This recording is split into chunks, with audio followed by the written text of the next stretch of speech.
अस्सलामुअलैकुम वरहमतुल्लाहि वबरकातुहू। जमशेद भाई क्या हाल है, ठीक ठाक हो? जमशेद भाई मैं फैज़ रसूल रैबिट फार्म कलंदराबाद से बोल रहा हूँ।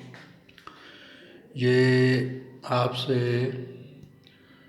1 माह पहले 2 मादा लेके आया था। तो ये 9 तारीख को क्रॉस कराया था। आज 12 तारीख है। तो माशाअल्लाह इसने 5 बच्चे दिए हैं। क्या मैं आपको दिखाता हूँ।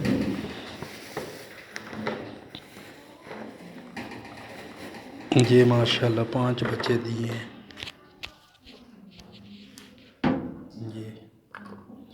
ये माशाअल्लाह 5 बच्चे दिए हैं। तो क्रॉस तो मैंने इन दोनों को इकट्ठा कराया था, मगर एक जो है ना, ये जो है ये हो गई थी क्रॉस और ये क्रॉस नहीं हुई। तो इसको 22 तारीख को दोबारा मैंने क्रॉस कराया है। तो ये 5 बच्ची हैं माशाल्लाह। आप इसको रजिस्टर कर लें। तो ये मादा जो है ये 22 तारीख को मैंने क्रॉस कराई है।